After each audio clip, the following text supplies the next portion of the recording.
ये जो स्क्रीन पर इलाका देख रहे हैं आप, ये इलाका है जापान का और जापान और रूस की सीमा लगती है यहाँ पे। कुरिल द्वीप को लेकर जापान और रूस के बीच समस्या तो है ही, लेकिन अभी यूक्रेन को लेकर रूस इतना ज्यादा आगे बढ़ चुका है कि उसे अपने रास्ते में कोई रुकावट नहीं चाहिए। इन सब के बीच रूस ने 24 बड़े बड़े युद्धपोत, जंगी जहाज, फ्रिगेट्स, पूरी इन सारी चीजों से जापान को घेर लिया है। क्या रूस जापान के साथ भी युद्ध करना चाह रहा है? और एक ही वक्त पर जापान के पीछे क्यों पड़ा है रूस? पर इन सब के बीच भारी धोखा मिल गया है रूस को, और जैसे ही धोखा मिला है वैसे ही रूस भारत की तरफ लौट कर आया है। इसके अलावा बहुत कुछ, आइए जानते हैं इन खबरों को विस्तार से। ऐसा लगता है जैसे रूस यूक्रेन को कब्जाने के लिए किसी भी हद तक जाने को तैयार है और इसके लिए वो किसी से भी भिड़ने को भी तैयार है। अब ऐसा इसलिए क्योंकि हाल फिलहाल में जापान ने एक संदेश दिया था और जापान ने ये कहा था कि अगर रूस यूक्रेन पर हमला बोलता है तो रूस के ऊपर प्रतिबंध लगाएगा जापान। हालांकि जापान के प्रतिबंध भी मायने करते हैं रूस के लिए। ऐसा मत सोचिए कि जापान और रूस के बीच एक कुरिल द्वीप के लिए झगड़ा है तो इन दोनों के बीच बाकी कुछ भी नहीं है, कोई रिश्ता नहीं है। दोनों के बीच एक लंबा चौड़ा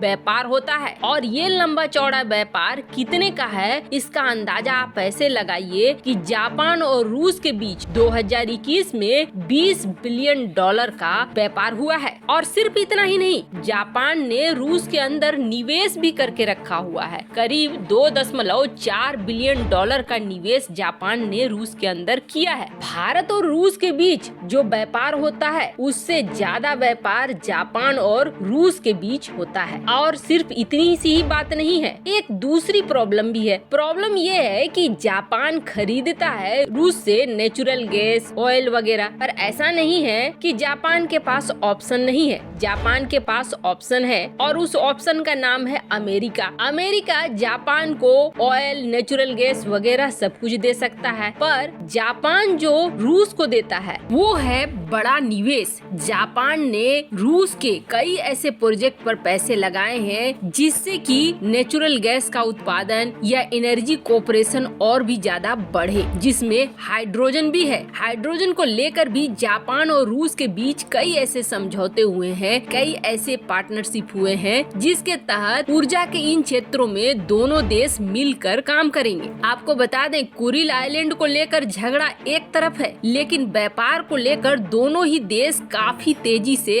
आगे बढ़ रहे हैं। खास करके 2019 के बाद जापान और रूस के बीच संबंध व्यापारिक तौर पर काफी तेजी से बदले हैं। ऐसे में रूस नहीं चाहता है कि जापान किसी तरीके का प्रतिबंध लगाए रूस के ऊपर, और अगर जापान प्रतिबंध लगा देता है तो एनर्जी को लेकर जो उसका ख्वाब है वो काफी अधूरा रह जाएगा। फिलहाल जापान को भी धमकाने के मोड से रूस ने अपने 24 खतरनाक फ्रिगेट और युद्धपोतों की तैनाती कर दी है जापान के चारों तरफ। कहा जा रहा है कि ये जो 24 युद्धपोत तैयार हैं, जंगी जहाज, फ्रिगेट्स वगैरह के साथ, इसमें महाविनाशक हथियारों की तैनाती भी है। बिल्कुल असामान्य सा कदम उठाया है रूस ने, जो किसी ने नहीं सोचा था। उस तरीके से रूस ये दिखलाना चाह रहा है कि वो अगर पूर्वी क्षेत्र पर लड़ने को तैयार है तो वहीं पश्चिमी क्षेत्र पर भी लड़ने को तैयार है। और ये संदेश दिया है रूस ने कि उसकी सेना हर संकट को झेलने के लिए तैयार है। ये जो 24 जंगी जहाज हैं, ये सिर्फ घेर कर खड़े नहीं हैं, बल्कि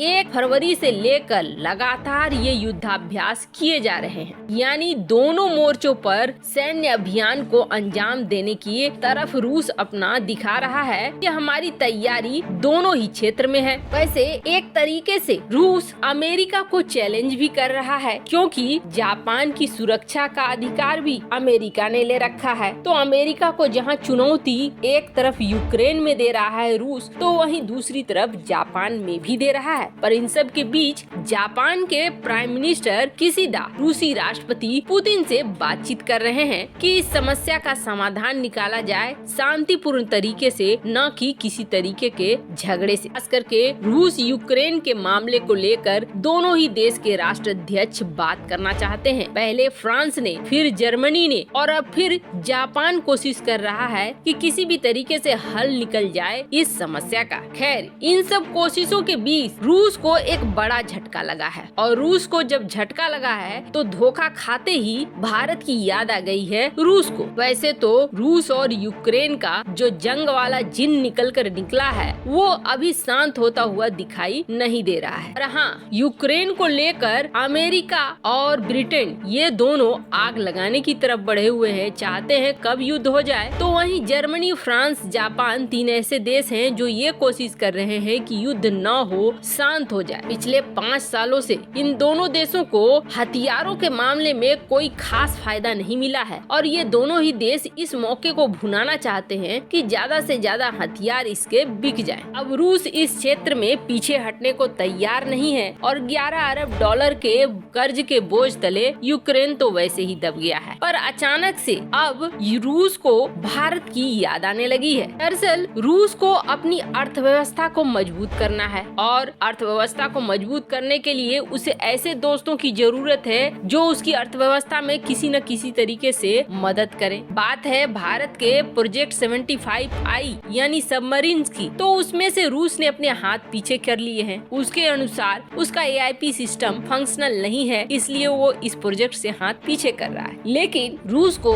तुरंत ही झटका मिल गया इंडोनेशिया में और इजिप्ट में। और ये झटका किसने दे दिया? ये झटका दे दिया राफेल ने, क्योंकि इन दोनों देशों ने रूस के किसी भी विमान को स्वीकार नहीं किया, बल्कि ये दोनों ही राफेल की तरफ मुड़ गए। और राफेल की तरफ मुड़ने का मतलब क्या है? मतलब यही है कि भारत ने राफेल को खरीदा और उसके बाद राफेल पूरी चमक दमक के साथ दुनिया में बिकने लगा। ये चीज रूस भी अच्छे से समझता है। ऐसे में रूस अब बड़े ऑफर लेकर भारत के सामने आया है। रूस एक नहीं बल्कि 3 टेक्नोलॉजी देने को तैयार हो चुका है कि आप तीनों टेक्नोलॉजी ले लो और हमारे साथ व्यापार कर लो। दरअसल भारत सुखोई 30 MKI का इस्तेमाल करता है और रूस ने ये ऑफर कर दिया है कि हम सुखोई 30 MKI को अपग्रेड करने के लिए सुखोई 35 फ्लैंकर की टेक्नोलॉजी देने को तैयार हैं। आप ये टेक्नोलॉजी ले लो और हमारे साथ फाइटर जेट की डील कर लो। और रुकिए, बस इतना ही नहीं, Sukhoi 35 flanker, MiG 35, Sukhoi 34 bomber, इन सब की टेक्नोलॉजी देने को रूस तैयार हो गया है भारत को। अब रूस ये भी समझा रहा है कि भारत सुखोई 30 का इस्तेमाल करता है और इसके साथ साथ अगर सुखोई बॉम्बर्स का कॉम्बिनेशन हो जाए तो भारतीय वायुसेना को रोकना